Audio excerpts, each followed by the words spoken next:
My name is Doreen Camerata-Guhuli. I'm a 1989 SCSU graduate and the Assistant Director of Alumni Relations. Before we begin, I'd like to introduce to you my colleague, Frank Lador. Frank is a 3-time alum and has been working at SCSU for close to 30 years. Frank has worked in a variety of areas from residence life, student accounts, development, and enrollment management. Frank recently changed positions and has moved back to work with institutional advancement in the development office. One of Frank's first initiatives, an initiative set by President Joe, is to raise money to assist current students in need who have been impacted by COVID-19 and the pandemic. Frank would like to take 2 minutes of your time and share his initiative. Thank you, Doreen. I really want to thank Joyce for giving me this opportunity to discuss this very important initiative. It's great to see so many people on this Zoom that I know. As you know, many families across the state and country have been affected by COVID-19 and the pandemic. This has impacted many of our students financially. President Joe saw this as a major issue and has charged our department with raising $250,000, which will be matched by the foundation and the university.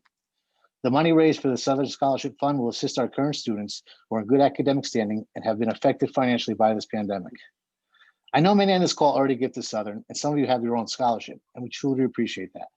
We ask that during these trying times, if you can give a little more to the Southern Scholarship Fund to help our students. I spoke to Joyce, who by the way has her own scholarship, and she was more than happy to allow me to promote this cause. I'll be putting a link in the chat box if you'd like to give, or you can send me an email to discuss how else you can help. My email will also be in the chat box. Any little help you can to support the scholarship fund will be appreciated. I have to give kudos to Joyce. Leave it to her to have almost 300 people sign up for this amazing event. Oh, by the way, I went through the list, and I know many of you on this Zoom already. You can expect to hear from me if I don't see a donation, and you know who you are. Joyce, thanks again. I love you, and I'm so excited to hear this awesome presentation. Thanks for your time. Thank you, Frank. Joyce Saltman has taught special ed since 1975 and still teaches today. She teaches as an adjunct in the fall semester before leaving for Florida. After 2 additional degrees at SCSU in counseling, she received her doctorate at Columbia because she loves the color of their doctoral gown, turquoise, with black hood and embroidered turquoise crown in the black velvet. In addition, since 1983, she has given close to 100 lectures each year on laughter, related subjects, and all the fees have been donated to charities, thus contributing to close to $2 million thus far. Also, she has her own endowed scholarship for a Southern junior, and each year it is awarded to a student in special education who believes in humor as an important value in education. So without further ado, may I introduce to you Dr. Joyce Saltman. Hi, everybody. Is this good sound? Can you hear? Okay. Yes, we can. Thank you. First, I want to thank Doreen because I have missed being at Southern. You cannot imagine. This is the first fall of my whole life, and I am 77 years old. This is the first fall of my whole entire life that I was not teaching. And there was not a day that went by that I didn't say, where is my purpose? Where is my shining light? Where is my Southern Connecticut? And why am I not there teaching my special ed students? I'm delighted to see when the names came up, I was really delighted to see some of my past students on the list. And I hope everybody is feeling well. My students, everybody else's students, people in the community. This is a great time for us to celebrate being alive and healthy. That's the most important thing. Now, I will say, just over this last week, I got this one thing that said, my husband bought a world map and gave me a dart saying, throw this, and wherever it lands, that's where I'm taking you when this pandemic ends. It turns out we will be spending 2 weeks behind the fridge. And I thought that was just such a great beginning, that given that I'm speaking to my friends at Southern Connecticut. I have broken this talk because this is a pretty serious subject, obviously. I have broken this talk basically into 3 parts. The first part is the more serious part, and it really kind of lays out how important it is for us to laugh, even when some of our dearest friends and family may be sick. God forbid, you may know some people who died recently from COVID. So there's not anything funny, certainly about the disease, but why it's important to maintain a sense of laughter no matter what. The second part, when I will be asking you to unmute yourself, because you cannot imagine what it is like telling funny jokes to a screen when you can't hear anybody laughing. As a teacher, this has been driving me nuts. So the second part is going to be mostly jokes and things that I have collected. And I will tell you that I spent 4 hours this past Saturday putting together whole new editions and taking out the jokes about toilet paper and all the stuff that is no longer relevant and putting in some stuff that is relevant for now, but that are still humorous. And the third part is going to be essentially some creative writings that I have collected from very good friends and other places that kind of are inspiring, that are taking what we are going through right now in terms of a pandemic and looking at the upside, if there is such a thing as an upside. So without further ado, as we say, I'm going to start with the most important quote that I found throughout this entire 10 months, which said, "Accept what is, let go of what was, and have faith in what will be." And bottom line, we all have to have faith that very soon we will have vaccines and that we will all be healthy, and someday we won't even have to wear masks anymore, which will be very lovely. I have periodically had people come over to me and say, "Is your name Joyce?" And I will say yes, and I'm wearing a mask. And they say, "You know, I knew it was you by your voice." Because if you don't recognize people's hair color, which for many of us changes, or you don't recognize somebody's eyes, at least the voice will give it away. So here we have Pandemic Pandemonium. On April 22nd, the New York Times, Alex Williams wrote an article entitled, "It's Okay to Find Humor in Some of This." He stated in this article that, quote, "Laughter, however hollow, is one of the main coping mechanisms during periods of sickness, death, and anxiety. So don't feel guilty." He goes on to explain that throughout history, humor has played a role in the darkest times as a psychological salve and as a shared release. And, you know, for those of you who have a partner living with you or have family in your bubble, it is so important for you to find something to laugh at with the people you love, even if it's only on a telephone. It is so important as a shared release that we are experiencing something together, and we can't affect the bad stuff yet, but the good stuff is that we are still here to laugh together. We know that physiologically, and many of you at Southern have heard my lectures, Laughter Prescription for Survival, and I talk about how all good things happen in your body when you're laughing. When you're laughing, the pituitary gland is, stimulated. We produce endorphins and enkephalins, which are natural painkillers that are more powerful even than morphine.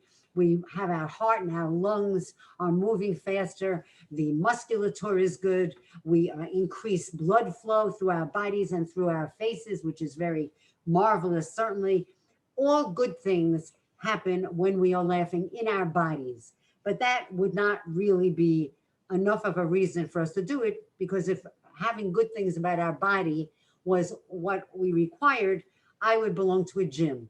And as one of the sayings said, "My goodness, I forgot to go to the gym again today. That's 7 years straight." And that is so the truth.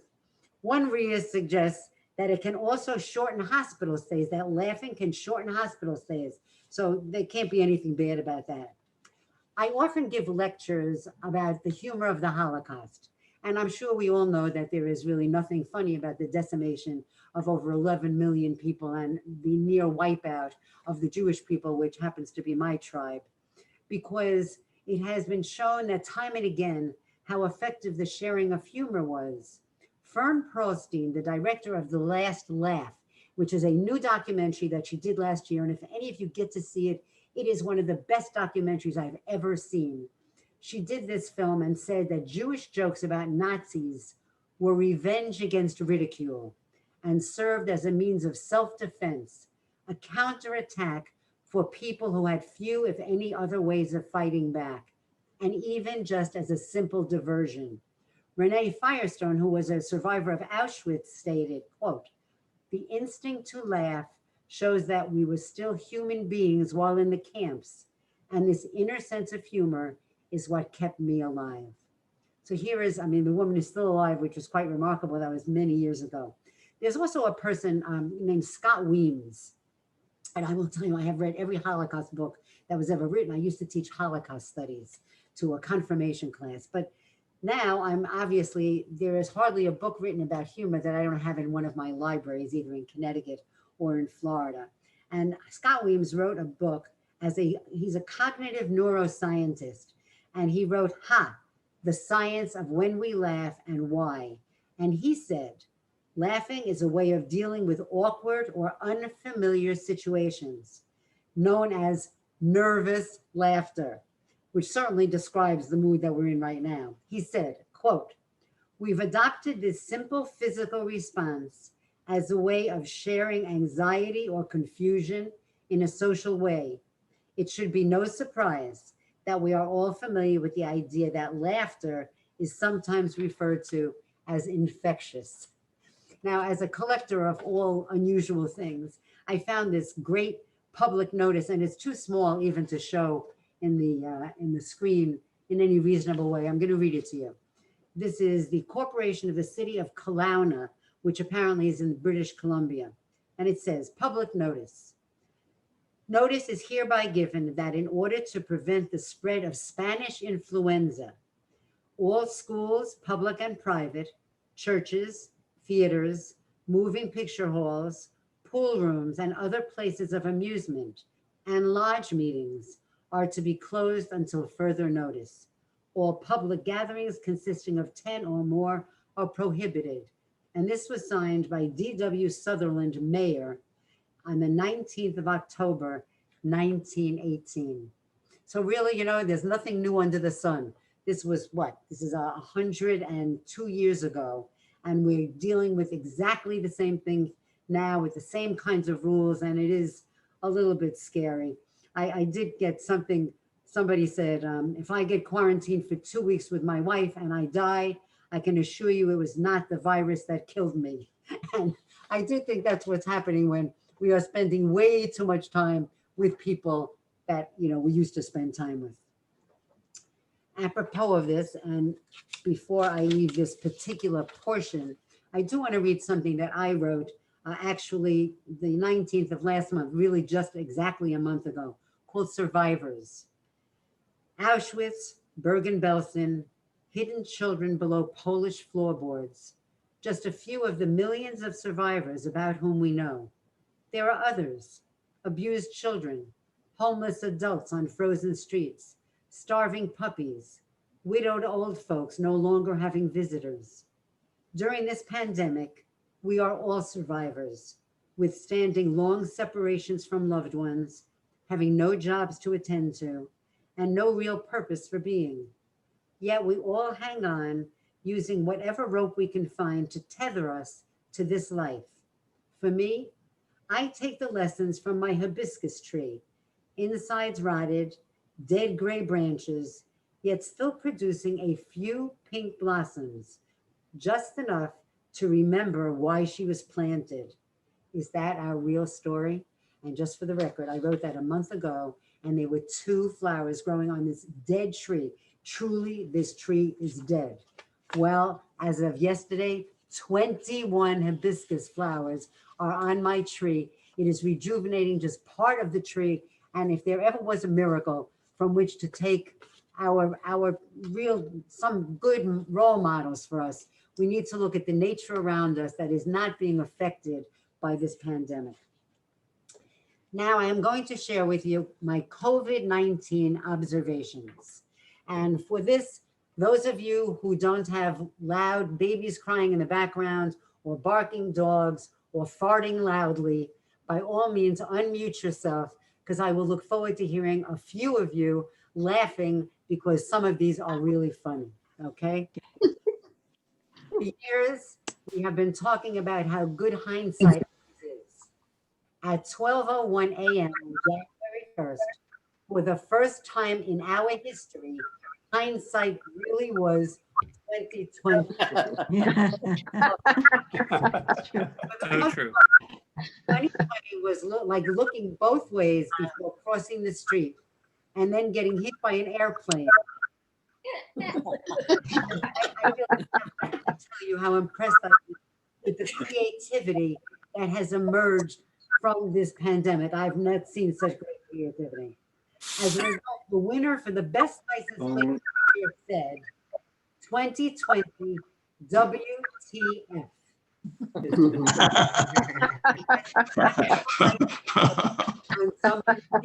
When somebody took a picture of this, I thought it was brilliant.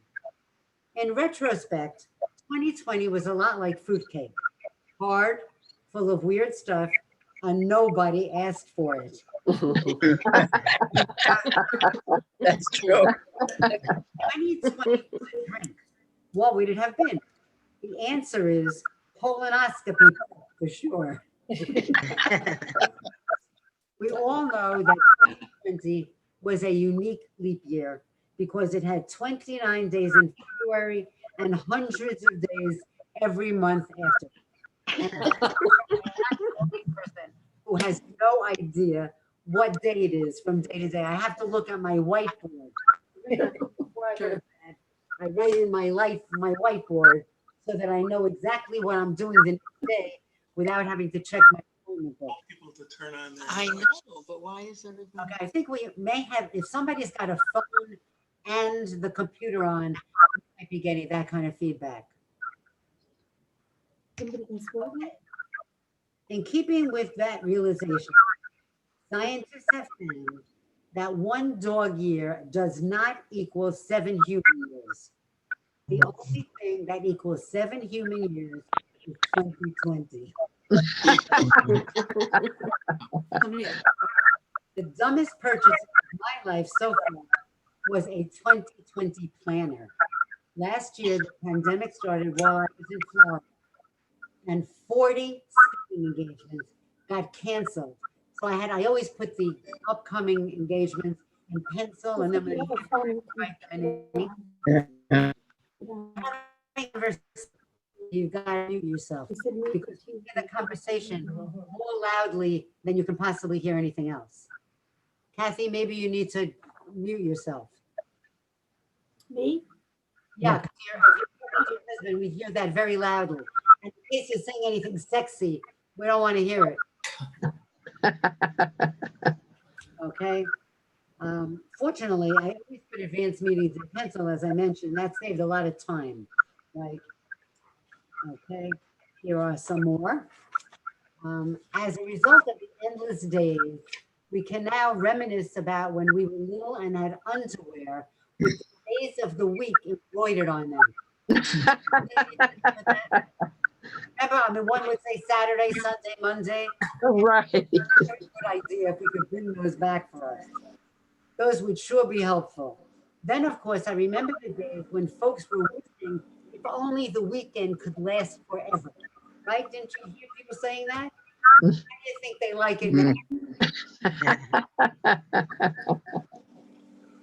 I have to say, one of the most popular questions when people were being interviewed, one of the most popular interview questions was, in 5 years from now, where do you see yourself? Right, you've heard that question? Can you imagine the people who got interviewed in 2015 who were asked that question, going back over now, what they said their response was? That would be absolutely hilarious. And for people applying for jobs upcoming, they're going to be asked, how come you have nothing in your resume for 2020? And you have to say, oh, I was home washing my hands.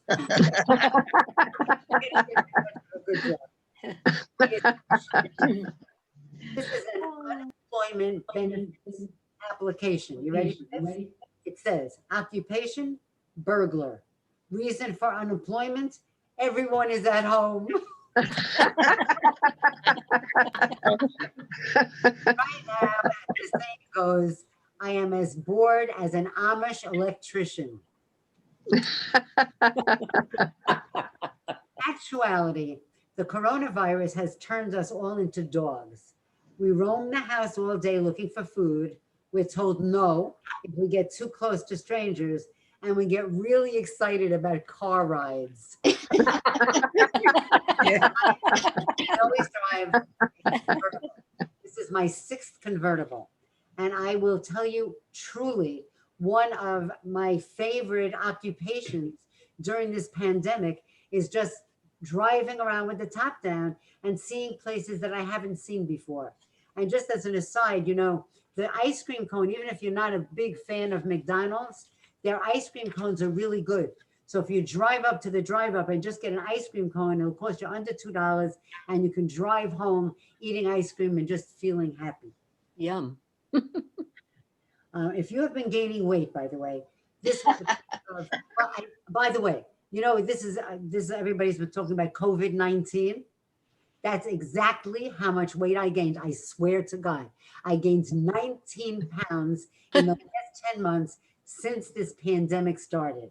And I keep thinking that when it ends and we start having a more normal life and there are things to do besides eating chocolate, that I will be able to lose it again, but I'm not making any guarantees on it. But I was told that if you have gained weight during this pandemic, the best bet is to wear your jeans 5 days in a row, because then they start getting baggy.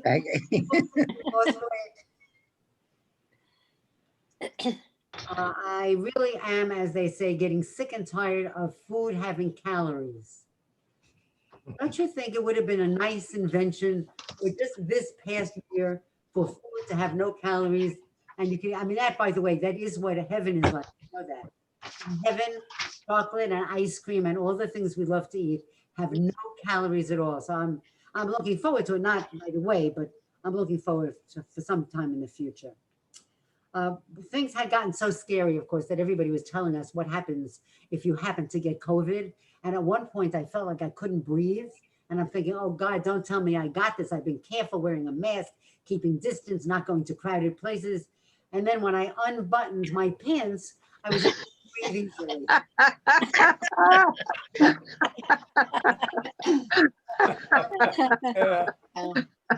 You will appreciate this. On the upside, I am now looking more and more like a model, especially if we look at the Italian Renaissance paintings, which are full of naked women on couches. And I look a lot like them.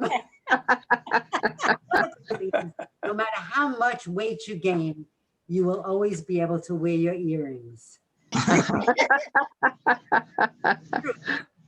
The longer this goes on, the harder it will be for some of my friends to return to society where they have to wear bras and pants again. One of my friends is a psychotherapist, and the psychotherapists are in fact getting paid by the insurance companies, and rightly so, for doing phone counseling for people. They're getting paid the same amount of money as if they were doing face-to-face, because they can't do face-to-face. The offices are closed. It would be dangerous to do so. So they are getting paid for this. And I am trying to figure out if they know that your mental health is improved by speaking to a psychotherapist over the phone, why are they not covering phone sex? It's a real attitude lifter for a whole lot of people. I thought that was also, in keeping with this suggestion, the fact that Hooters hasn't launched a home delivery service called Knockers seems like a missed opportunity for sure. Delivering, why do you think Hooters shouldn't be delivering? And if they have good-looking waitresses doing the deliveries, they would make a fortune on this. As an aside, by the way, just as an aside, when we hear all the people right now who are bitching about wearing masks, and I'm sure you know many of them, I would like to hear a guy who has to wear a bra in August. Then bitching about a mask in the middle of winter. Now, interestingly, on the positive side, this virus has done what no woman had been able to do before, which is canceling most sports, shutting down most bars, and keeping the men at home. Of course, this has not always been positive for the guys. One husband said, and I adore this one, "It's been such a joy being home with my wife for the past 10 months. We've caught up on all the things I've done wrong in the last 4 years." Are you awake? If that isn't the truth, I don't know what is. That's true. Close. Oh, sorry. One more add. No, I'm You're okay. Just don't get undressed. It's okay. Tara, you're fine. Don't worry about it. One wife asked, how long is this social distancing thing supposed to last? My husband keeps trying to come into the house. Funniest husband story was the guy who reported taking so many precautions that he went to a bathroom in a restaurant, washed his hands, opened the door with his elbow, raised the toilet seat with his foot, switched on the water faucet with a tissue, opened the bathroom door to leave with his elbow, and when he returned to the table, discovered that he had forgotten to pull up his pants.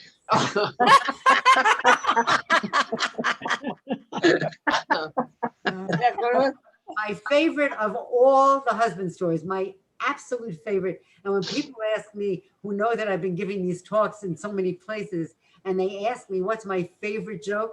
My favorite joke was the guy who has a virtual prostate exam, and now he can't find his phone.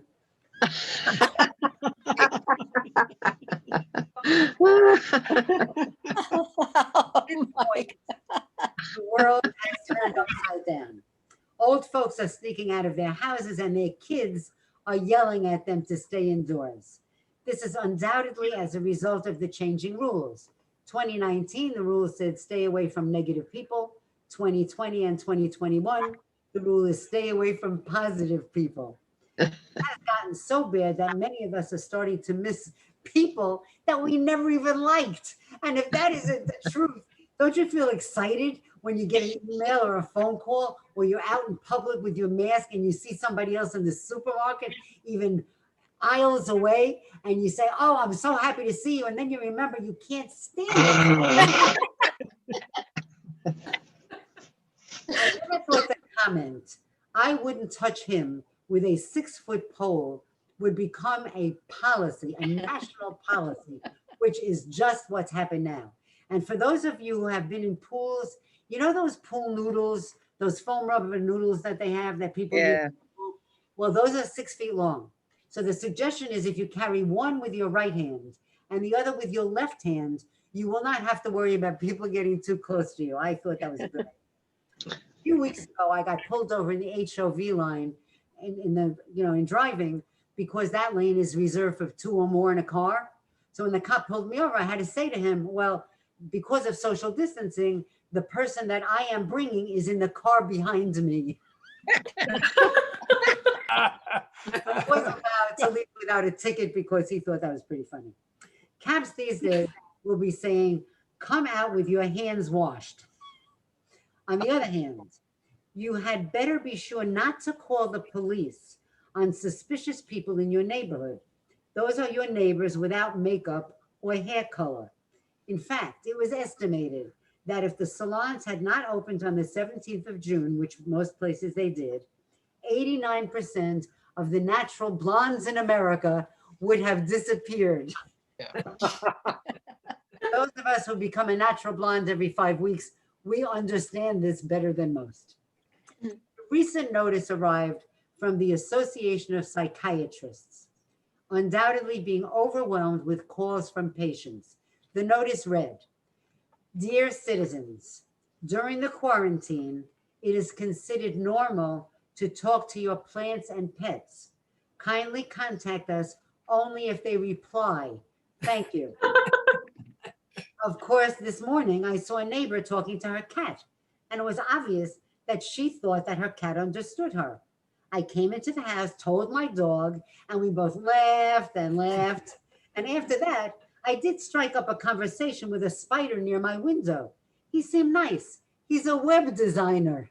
I don't pick him up, I just pass him on. The best of my call has been that my house has absorbed so much soap and disinfectant that when I pee, it cleans the toilet. So I now, once you have Clorox in the whole house, you can supposedly enjoy a day at the bleach. Okay. As a result, now many of you know my husband died 2.5 years ago, and I am now back online looking for the perfect partner to spend my last 20 years with. and I did see a great ad. And this ad said, it said, single man with toilet paper seeks woman with hand sanitizer for good, clean fun. Thankfully, Costco no longer has long lines outside for toilet paper, thank God. Most folks did not realize that one of the reasons for the original toilet paper panic was not that people didn't have enough toilet paper. They were so worried that every time somebody coughed or sneezed who was in the same store they were, they wet their pants. So it was more about panic than about choosing toilet. As a result of that early toilet paper rage, by the way, there was some very interesting creativity that had emerged. The reply to one query regarding toilet paper, which was my favorite, said, yes, coffee filters can be used as toilet paper, but it will change the taste of the coffee. Just love it. I mean, people must stay up nights coming up with this stuff, truly. Let us not forget the uniqueness of our new lifestyle. Never in my wildest dreams did I imagine I'd go up to a bank teller with a mask on asking for money. So many trips have been canceled that I told my suitcases that there will be no vacation this year, and now I have to deal with emotional baggage. That's a good one. Of course, if these past 10 months have taught us anything, it is true that stupidity travels faster than any virus on this planet. And when you see pictures of hundreds of people in rallies or at events or on beaches who are celebrating with no masks at all, you really have to wonder whatever happened to the old IQ points that every baby was born with. What happens when they get to be teenagers or in their 20s or 30s? The most hilarious, by the way, is that rule that we could have people locking down in, let's say, one state or one town and not the next town, right? I mean, imagine if, for example, New Haven locks down, but not Cheshire and not Hamden. That is the equivalent of somebody peeing in the peeing section of a pool.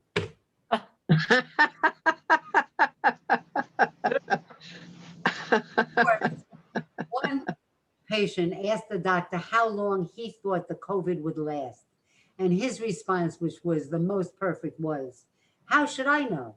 I'm a doctor, not a politician. Very good. One last thing That's a about good panic is that paranoia has reached such absurd levels that when I sneezed in front of my laptop, the antivirus started a scan on its own. Now that the vaccines may be on their way to our hometowns, the question is, during the Middle Ages, they celebrated the end of plagues with wine and orgies. Does anyone know if there is anything planned when this one ends? Now, the best thing, of course, is that Pfizer is the same company that created Viagra.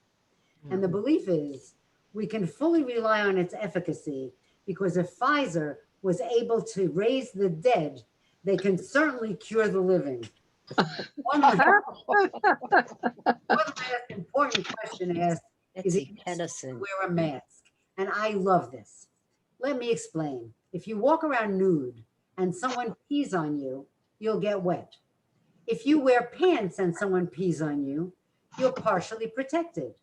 If the guy peeing also wears pants, he pees in his pants and you don't get wet. Now, do you understand the principle of why we should be wearing a mask?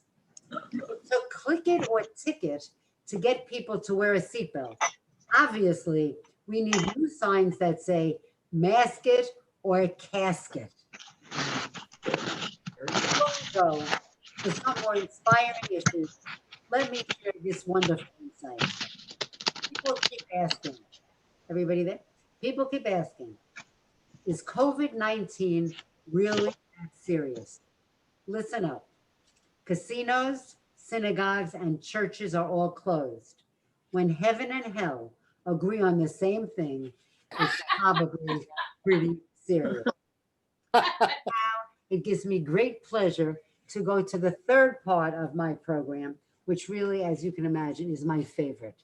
It is my favorite because I've collected some things that I find to be inspirational. Some are original pieces written by sometimes people I know, sometimes not. And I had read this, and I want to start with this. COVID-19 reminds us how fragile we are. Our friendships prove how strong we can be. And I'm sure many of you are experiencing getting phone calls and emails from people perhaps that you haven't heard from in a while. And I think that is a real mark of friendship, somebody who reaches out, particularly when you may be living alone, if you don't have a partner, which makes it much worse for many of us. Side by side or miles apart, friends are forever close to our heart. And here is one written by my friend Bonnie Goldberg, who many of you may be familiar with because she writes the theater critic. Of course, that's when we had theater. You remember those days? And she wrote this for our writing group, and I think it has a lot to do with where we are right now. I am forced to make a confession without benefit of priest or rabbi. In July, I refused to do this, and now in December, I can't imagine not doing it at least once or more a day. I have surrendered my soul to the Hallmark Channel, and I'm now addicted to Christmas movies.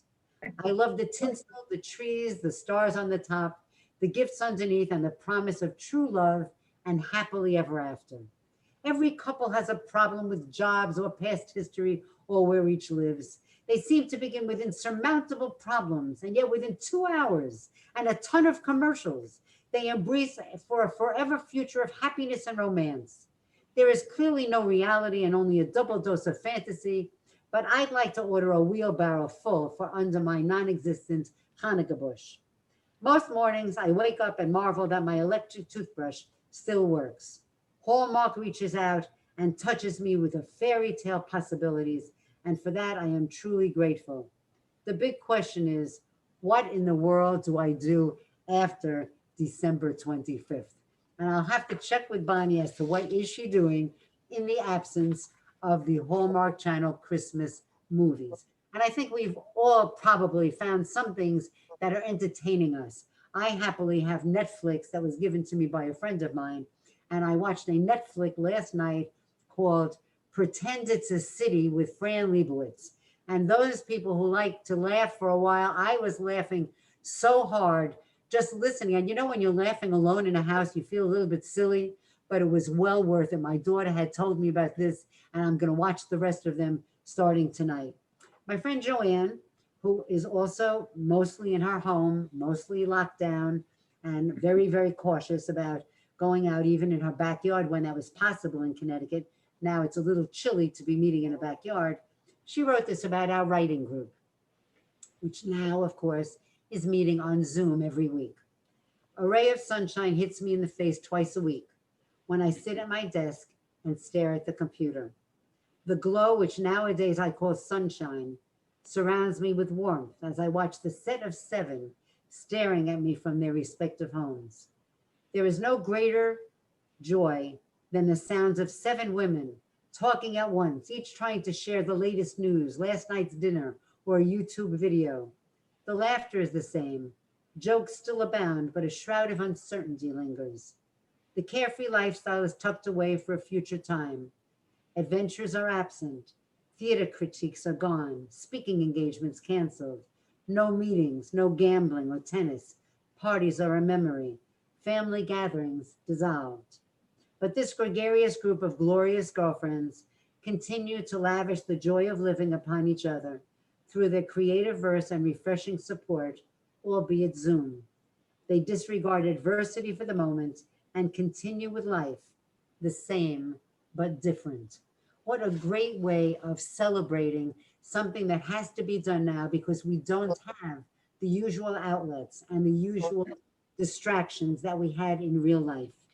Another friend of mine who is very involved in the Association for Applied and Therapeutic Humor, which is AATH. And if any of you need a dose of humor and laughter, there is no greater organization than this because these people are therapists and educators and doctors and every form of life. And they are all committed to the belief that we must pass on good humor and positive thoughts as human beings, that is one of our responsibilities. So it's a very uplifting group. And David Jacobson, who's a very active member, wrote this, and he gave me permission, of course, to share it with you. And it is called A Place for Pain. I opened the door. Pain walks in, filling my home with darkness and discontent. I opened the door. Faith walks in, illuminating my living room. I opened the door and hope walks in, filling the kitchen with wonderful smells. I opened the door. Joy walks in. I explain that she has the wrong address. She should be next door. She comes in anyway. Joy, like pain, knows not of manners or proper protocol. I open the door. Humor walks in. It fills the empty spaces. Pain is still here, but it has little room. What a magnificent understanding that, we can't get rid of the pandemic. We can't get rid of the changes that have had to take place. But if we can bring more humor into our daily life, the pain gets smaller and smaller because it doesn't have the room that it has in an empty house. I collected a few, and I'm sure many of you have seen some of these, but I've collected, I've just chosen about 10 of them. These were professionals posed this question to a group of 4 to 8-year-olds. And again, I keep coming back to the concept of love, because there is no greater time to experience the love, both giving to and receiving from the people we really care about. And it happens that one of your alum, my friend Connie Pino, she and I start every day by 7 in the morning. We are on the phone, just greeting each other and making happy thoughts and talking about the good things that we did yesterday and the wonderful things we're going to share today. And these professionals asked these kids, what does love mean? And these were the answers, or just a few of them. One 8-year-old said, when my grandmother got arthritis, she couldn't bend over and polish her toenails anymore. So my grandfather does it for her all the time, even though his hands got arthritis too. That's love.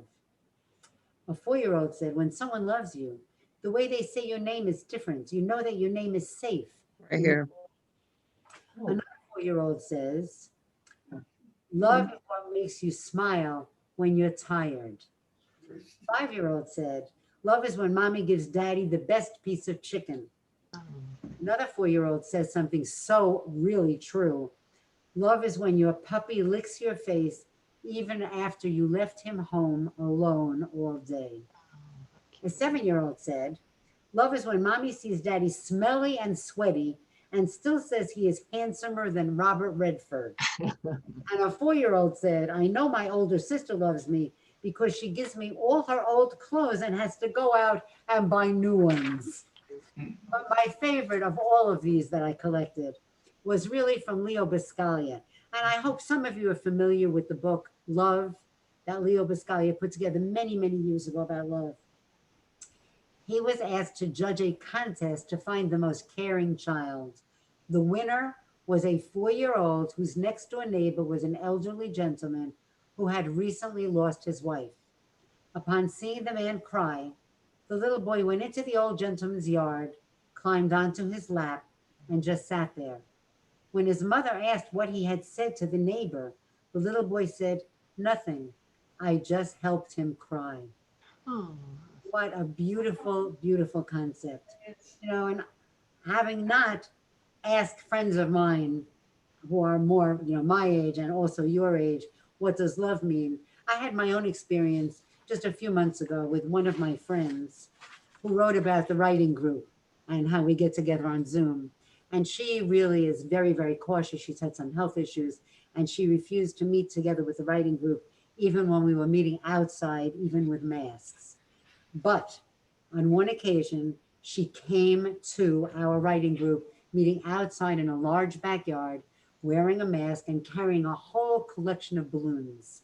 And when I said to her afterwards, Joanne, I was so moved that you attended the writing group knowing how you feel about coming. And she said to me, I couldn't miss your birthday. Oh. That is, how can you measure love if not by the ways that people go out of their way to do loving things? And I think now is the time that we see more and more of them, right? Here is a story that was sent to me that I think is so exemplary of this as well. Sometimes I just wanted to stop. Talk of COVID, protests, looting, brutality. I lose my way. I become convinced that this new normal is real life. Then I meet an 87-year-old who talks of living through polio, diphtheria, Vietnam protests, and yet is still enchanted with life. He seemed surprised when I said that 2020 must be especially challenging for him. No, he said slowly, looking me straight in the eye. I learned a long time ago to not see the world through the printed headlines. I see the world through the people that surround me. I see the world with the realization that we love big. Therefore, I just choose to write my own headlines. Husband loves wife today. Family drops everything to come to grandma's bedside.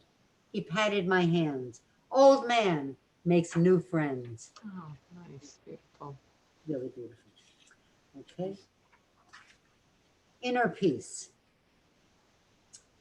If you can start the day without caffeine, if you can always be cheerful, ignoring aches and pains, if you can resist complaining and boring people with your troubles, if you can eat the same food every day and be grateful for it, if you can understand when your loved ones are too busy to give you any time, if you can take criticism and blame without resentment, if you can conquer tension without medical help, if you can relax without alcohol, if you can sleep without the aid of drugs, then you are probably the family dog.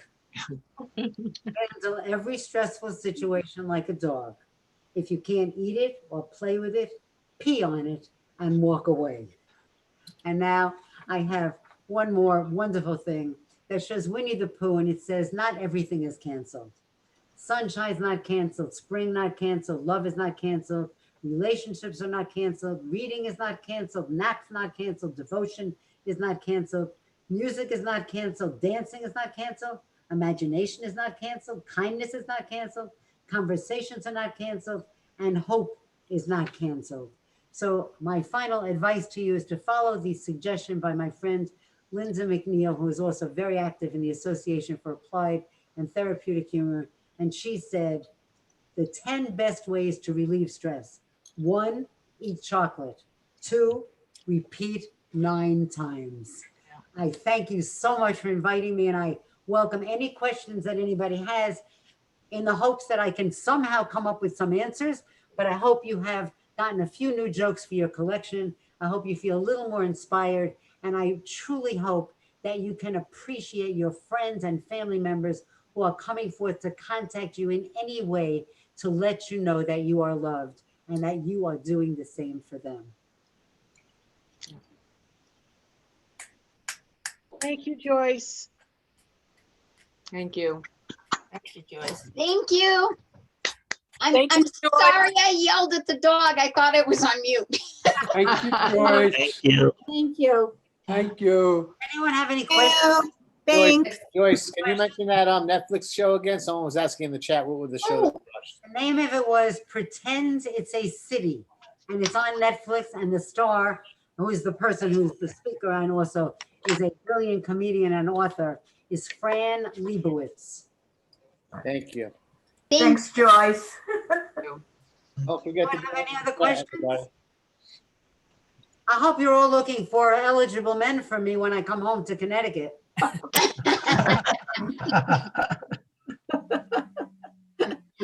Joyce, thank If I find one, I'll let you know. Find one for me if anybody's looking. Okay, absolutely.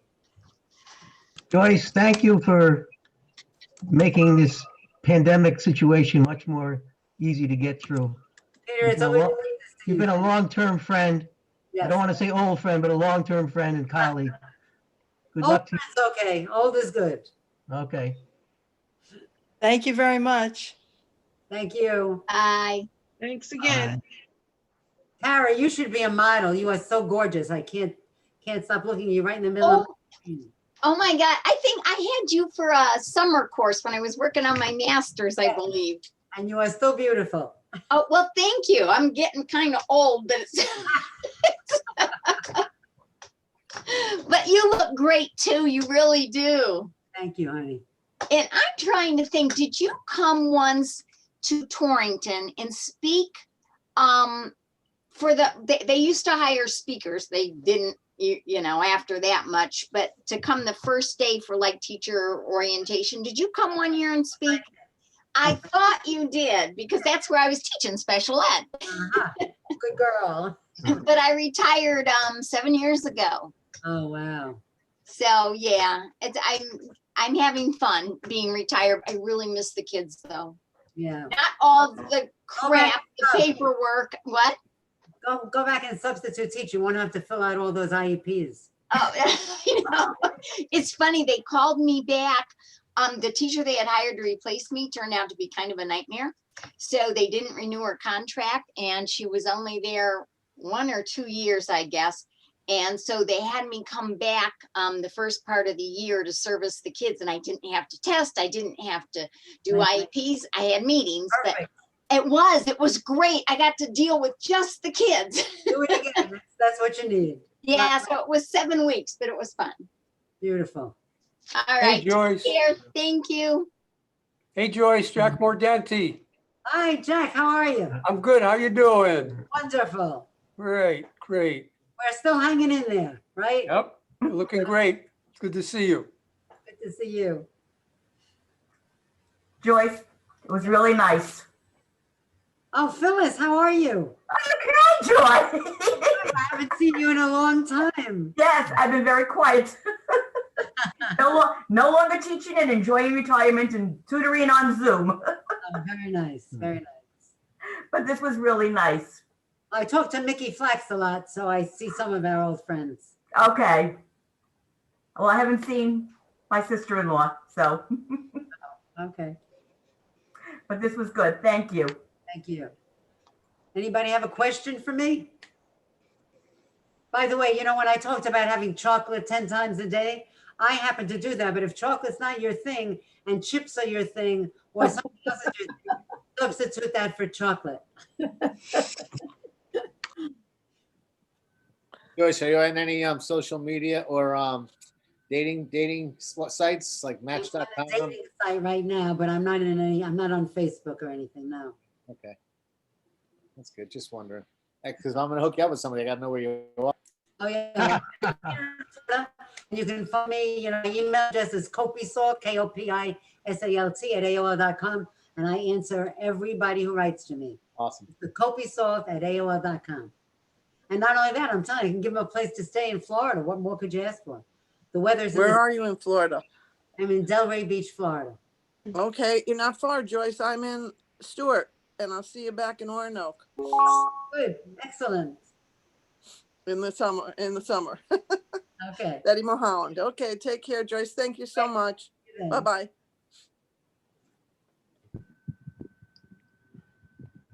Well, Frank, could you tell us Joyce's email again if we wanted to email? KOPISALT, kopisalt.com. Kopi Salt, KOPI Salt @AOL.com. Okay, thank you. Putting it in. Oh, you beat me to it, Greg. I was putting it in the chat. I'm one of the dinosaurs. KOPT No, Salt. I spelled it. KOPI. Don't listen to Frank. Don't listen to Frank. John Petrino? I don't know. Yeah, that's right now. At Correct. AOL.com. You don't have any, All right, kids. Have a wonderful rest of your day and a beautiful week. You too, Joyce. Thank you. Bye, Joyce. Bye now. Bye. Bye, Connie. Hi, Mo. All for joining us this afternoon. Joyce, thank you once again for bringing humor into our lives today and something to look forward to in the future. Well, when you're ready, I'll give you a humorous look at sex and aging. Okay. Everyone have a great afternoon, and we look forward to seeing you once we're on campus. But if not, we hope you join us for our next event, which Great. we'll be sending out emails when that is. Wonderful. Thank you. Have a great afternoon. You too. Bye now.